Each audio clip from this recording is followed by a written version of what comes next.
G'day SA. I'm Shannon. And I'm Jay. Now Jay, you're from the Riverland, aren't you? That's right, I'm from Barmera and I'm going to show you some great things to do here in the Riverland. Sounds great, let's do it. The Riverland is a spectacular region and offers a variety of fantastic activities for the visitors. One of the coolest things you can do here is horse riding. We get to Benson's Park early in the morning and find Ken and Kylie working hard on getting everything ready for us. The saddles are going on and we're almost ready to hop on. Gorgeous morning here in Wake Creek, and I'm with Kylie, who's made us have a warm reception with a beautiful campfire. Thank you very much. It was chilly coming up here and it's just toasty. It's the best way to start the morning. Now, coming up here, I'm not going to lie to you, I was nervous. Do you know why? Why? Because I've never ridden a horse in my life, apart from the ones in the shopping centre. And I've said I never would give it a go, but my aim is to give it a go up here today. And have I got anything to worry about? Not at all, we'll look after you. It's surprising that getting on a horse for the very first time didn't turn out that scary. I'm holding on and I actually felt somewhat comfortable. Shannon, on the other hand, is a pro.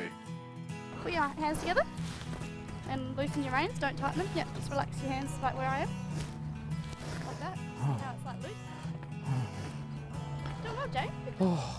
Now, I prefer the one in the shopping centre where you put 20 cents in and they just go backwards and forwards.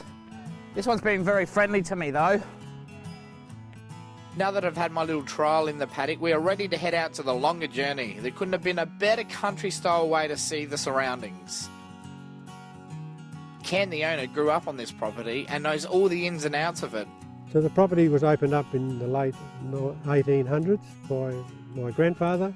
They were only small properties and they were made for cereal farming, but because it's such a dry area, not enough rain, so a lot of the properties were sold off to each other to make them bigger. But I kept this one on the river for my dad.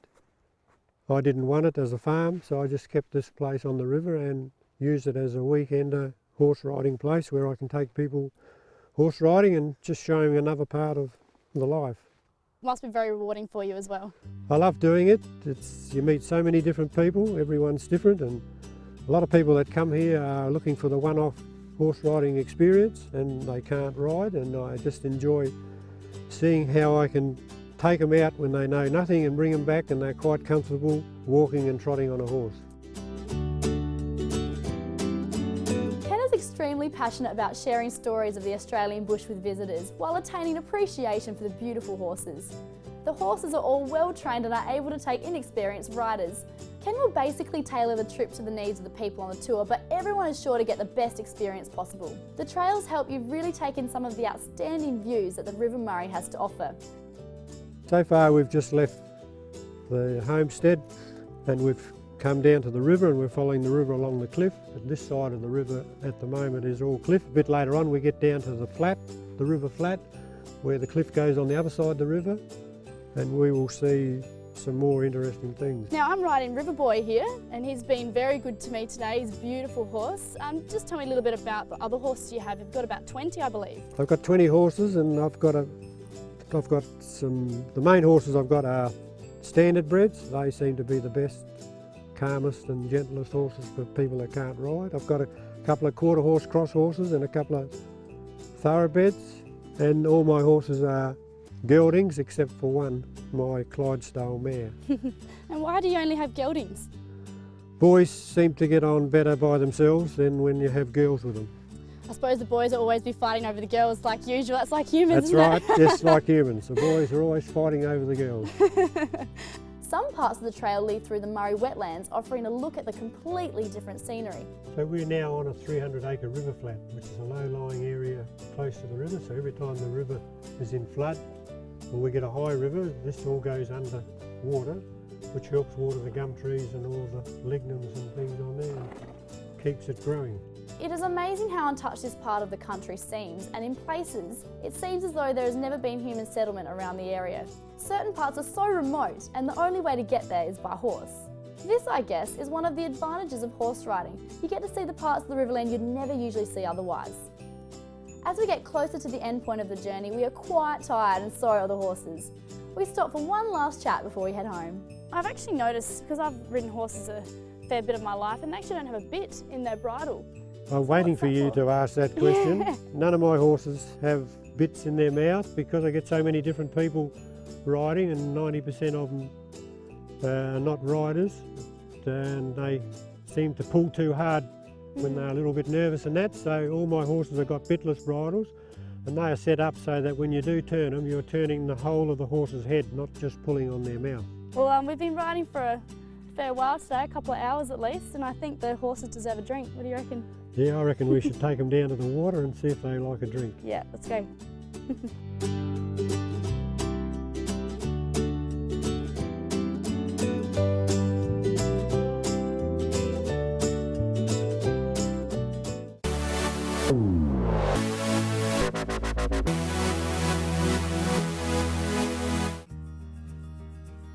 For those who like art, Renmark is also home to a hidden jewel among art galleries, the Frank Harding Collection.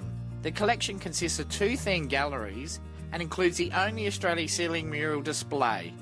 It is now run by his wife, known as Nan around the town, and truly is a work of passion and is a must-see when in Renmark. In the first gallery, we have a ceiling mural of bushrangers, and you listen to an audio tape and look in a mirror to hear it and see it. But when we first had it up there, people would come here and they wouldn't notice the ceiling, and they'd see the whole gallery and not the ceiling. I thought, oh, how am I going to get them to look? It's because we have a men's look. They say we have a man's look. Yeah, well, that's Oh, right. yeah. Yeah, so that's when I did the mirrors, and it's really good because it shows you very clearly. The gallery has a very unique feel about it and a welcoming atmosphere as soon as you come in. Frank Harding was a self-taught artist who started painting after resigning from the police force, where he worked for 19 years. Frank had a budding interest in Australian history, and it really shows in his work. The collection showcases the historical events and for a second makes you feel like you're really there. As a result of this passion, along with his research and paintings of the colonial bushranging period, he was made a Fellow of the Australian Institute of History and Art in 1986. In the second gallery, we've got all Australian Second World War aeroplanes that have been signed by the pilot. Pilots were very reluctant to talk, and he had a very placid personality, and once he started talking, they told him everything. This is a great pair of paintings. The Sunderland aircraft bombed a U-boat. Seeing that there were people still alive on board, threw out his life raft, and then years later, the U-boat captain went to Mildura and introduced himself. The number of the Sunderland aircraft was U461 Squadron. The number of the U-boat was also U461. And I did have a bus in here about 12 months ago, and a chap was really interested. So I came over to talk about it, and he said, I know, I was in the boat behind. No. Yeah. That would have blown you away. Well, it did, and I thought after, I should have got him to sign it, but Oh, wow. I didn't think quick enough. That's a great story. Yeah. Now, he retired from the police force after 19 years. What made him become a painter? A friend of ours brought a painting round, and she was going to lessons, and he said, I can do that.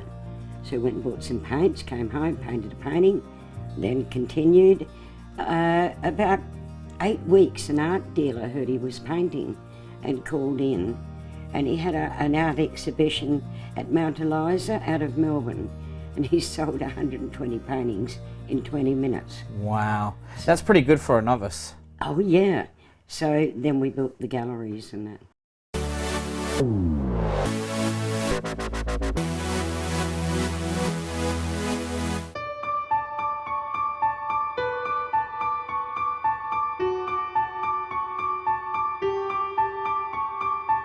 The Riverland is well known for its amazing landscapes. The River Murray weaves through some of Australia's most breathtaking scenery, with backdrops of outstanding cliffs, elegant river red gums, along with orchards and citrus groves. There is also a lot of history in this region. The origins of the Riverland date back 20 million years, which leaves a lot to be explored. We catch up with Tony Charlie from Destination Riverland, who is happy to explain to us how this region was formed. Tony, we are standing by the biggest river system in Australia. How significant is that? Well, really, the Murray River system, about 2,500 kilometres long. It's flowed for 2,000 kilometres to get to this point, and it runs for about 600 kilometres through South Australia. Another major arm of the river system that feeds us is the Darling River, that runs up through New South Wales and into Queensland. The significance of the Murray-Darling Basin is that it produces the food bowl for Australia. It also creates in South Australia the most significant production area for wine grapes, almonds and citrus in this country. So with significant export opportunities, as well as that, it really does create this fantastic platform for tourism. Tony, can you tell me about the geology of the cliffs here? Because I understand they're not limestone, they kind of almost look similar. Well, they are similar, but if we go back sort of 20 million years, the sea covered this whole landscape, and this area was part of a shallow beach, would have been close to the edge of the ocean, if you like, would have been a shoreline, and so you've got all these gravels that are quite smooth that make up certain layers in the cliffs. And then when the sea retreated, a freshwater lake was formed, and there was a heavy clay base.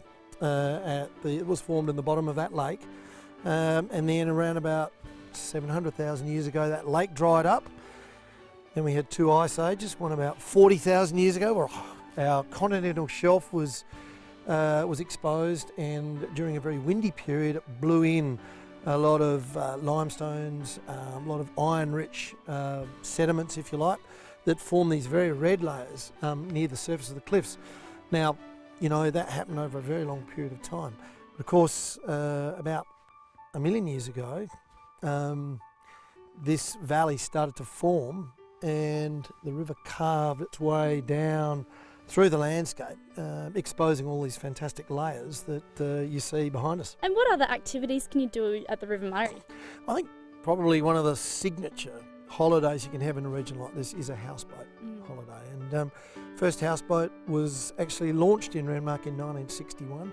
So it's an industry that's been around for, you know, obviously just over 50 years. And, you know, today a houseboat holiday on a really modern luxury boat with all the creature comforts is just outstanding, but you can still do the basic things, go for a walk on a riverbank, drop a fishing line overboard and sit out on the front deck and just marvel at the scenery.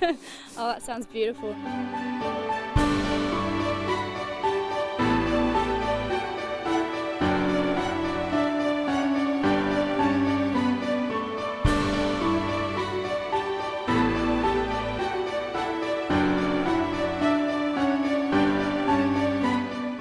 Now, Jay, did you know that there's some great fresh fruit and veg produce here in the Riverland? Sure did. Look behind us, Shannon, some oranges, and I'll tell you what, I'll be taking some home to Adelaide just to have a sample.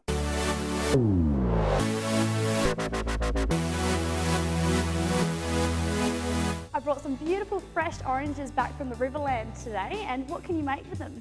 Well, I reckon we're going to go savoury with the oranges today. I love actually cooking with oranges and using them in savoury dishes, so I reckon we're going to serve some duck and some orange, which is a classic combination French dish of duck a l'orange, is very famous, but we're going to do something a bit different. We might make a pasta salad. So the first thing I'm going to do, I'm going to show you a really cool way to cook duck. I've got a cold pan here. Cold pan. Yeah. And we're going to start the duck in skin side down. And then all you need to do is turn your pan on to sort of a medium to high heat. What's going to happen is duck's got a big thick layer of fat, as you can see there. Yeah. When fat's cold, it's really chewy. So what we want to do is render that fat out. You can see just how much fat comes out. As I said, we started with a completely dry pan and now it's almost full of fat. What we need to do now is put our pasta on for the pasta salad. So I've got some beautiful trevally here. We're going to add that to our well-salted boiling water. Give it a quick stir. And that's going to take about 11 minutes to cook. Okay, Shannon, so it's time to flip over our duck. So what I get you to do first is season the flesh sides with some salt. Yeah, perfect. And we're going to flip it over. And you can see there, that's that golden crispy skin, all the fat's rendered out. It's nice and hard, and that's exactly what we want. So we probably cooked it on the skin side for 10 minutes. Yeah. We're going to cook it on the flesh side for about 5 or 6. All right, Shannon, so our duck's cooked. We're just going to take it out of the pan and give it a rest. With all meat, when you cook it, you need to rest it. The general rule is for about half the time you cooked it for, but you can see, as we talked about at the start, nice crispy golden skin, and that big, thick layer of fat's gone. It's beautiful and crispy, isn't it? It's going to be beautiful and crispy. And our pasta's also cooked enough, drain that, so we're pretty much ready to make the salad. Pasta into the pan. So using the pan the duck was cooked in, so we've got some of the oil in there. We're just going to mix it through a little bit of the duck fat to give it some flavour. Then we're going to add some of the smoked almonds. We're going to add some fennel, a couple of handfuls, and some orange as well. So we just shake them in there. Beautiful. One more. Then we got some mustard as well. And then some tarragon leaves. Now, do you want to rip some tarragon into there? Sure. Just want the leaves, we don't want the stalks. Just sort of break them up. So it's got a really nice anise flavour, and it works Yeah, really I can well smell with it. duck. It's so strong, isn't it? Yeah, really well with duck and poultry. I'm just going to mix this together. The last thing I get you to do is add some olive oil and some lemon juice. And the last thing we need to do is slice up our duck. So Great. I might get you to chuck the pan over there. Sure. I'll bring in our duck. So we've got 2 beautiful duck breasts that we've rested. We're going to slice them nice and thin. I'm going to slice them the skin side down so we get the nice crackle. Do nice and pink in the middle. Oh, look at that. Yeah, there we go. And you can see here what I meant by cooking down the fat. We don't have that thick layer of fat anymore. We've got Yeah, a nice that's little changed, hasn't it? crunchy bit of skin. So a simple duck in a cold pan's worked really well. So I don't know if you want to chuck that into the pan, I'll slice up the next bit. We'll fold it through. It's as simple as our duck and orange from the Riverland is. Delicious. It's a beautiful little pasta salad. And yeah, there you have it. And serve it for the whole family. Can't wait to taste it. Excellent.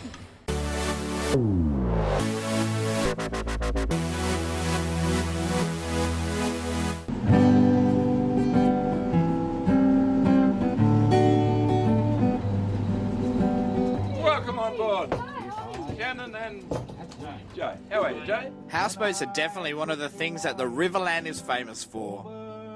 We might not have found the most modern and luxurious houseboat, but we've definitely got a ride on the most eccentric one.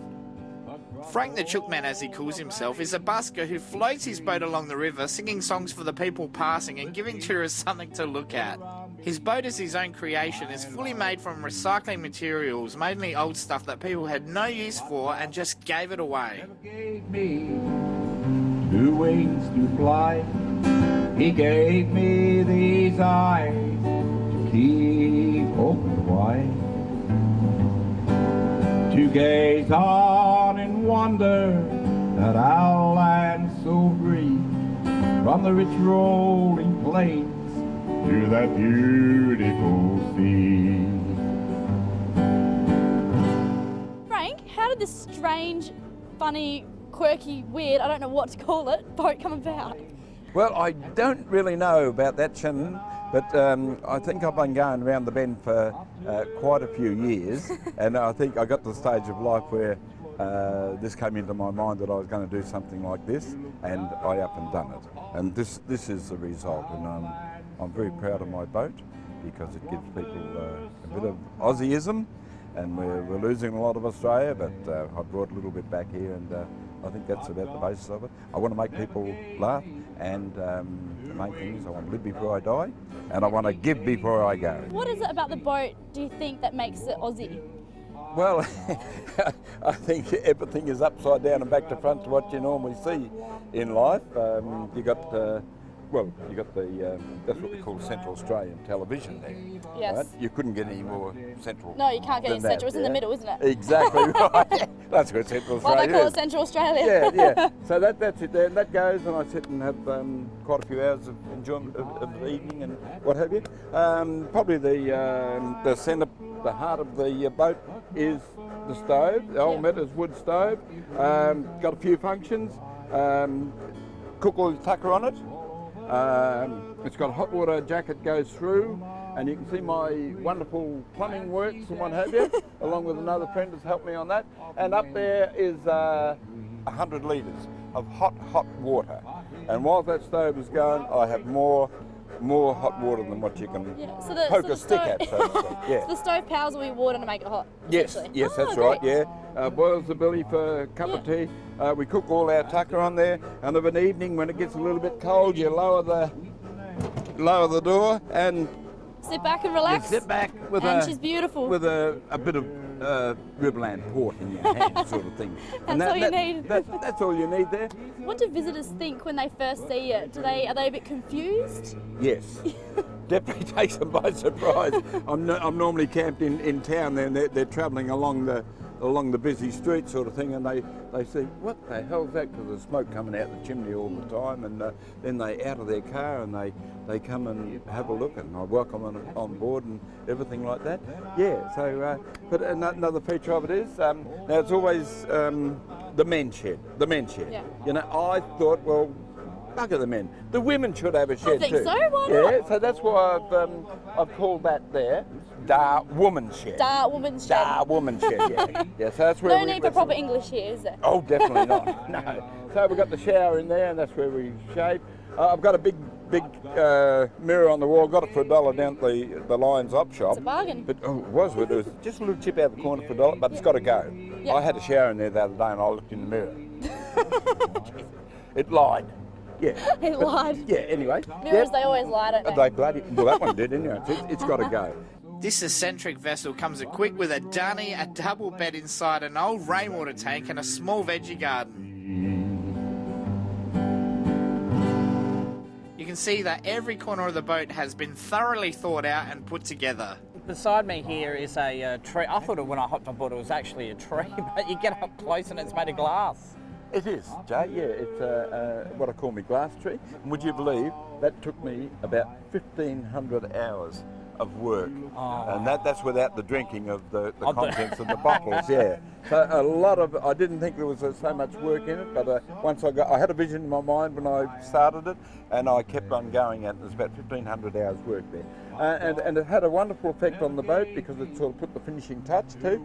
When this boat was first sort of launched, there's no glass trees there, and a lot of people would come along and say, oh, we didn't know what was coming down the river. It looked like a rubbish tip, a rubbish dump on water. And I thought, well, all right, they have your own way sort of thing. But then when I got the glass trees going, now it has changed, and people are coming along and describing it as a work of art. That's great. Yeah.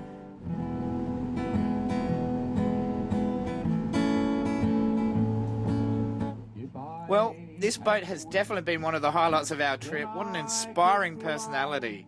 It is hard to tell where on the Murray River this boat will be, but it's often seen parked just off the riverbank in Renmark, right out the front of the Renmark Hotel. The Renmark Hotel in itself has a great story behind it. It is one of the icons in Renmark and holds the title of the first community hotel in the British Commonwealth. It first opened its doors in 1897 as a boarding house run by Jane Meissner, which in itself was unusual to be run by a female in those times. This was the first community hotel in the British Commonwealth. The first? The first. Wow. True. It's based on a Gutenberg model, which was originated in Sweden, tried in America, and the local newspaper editor at the time, Chris Ashwell, put forward that model, and it was adopted as a compromise position to have this model of running a hotel start off in Renmark, and it's continued even to this day. The management of the hotel was also quite different from a privately owned one. Here, the community elects members to the board, and the board then employs a manager to run the day-to-day workings of the hotel. There is a monthly board meeting with the manager to see how things are going. And I understand that the Renmark Hotel is on the heritage list. What does it actually mean to be heritage listed? In 1993, the building was listed as heritage, which now means the fascia, interior of the building, certain areas inside can't be touched, the external can't be altered at all. And why do you think it's important that you do preserve the history? It's been around for a long time, so... It's a bit like tourism on a big scale. If you were going to go to India to the Taj Mahal, you wouldn't want them to knock out certain parts of the building. Renmark, this is our icon. This building is what started this town, and I think we should be preserving it. So how much fun did you have in the Riverland, Shannon? Tell you what, Jay, you didn't lie when you said the Riverland was a great place to go. Horse riding was my favourite, although my butt is sore. If you liked today's episode, you can watch it again on G'daySATravel.com. And don't forget to like us on Facebook.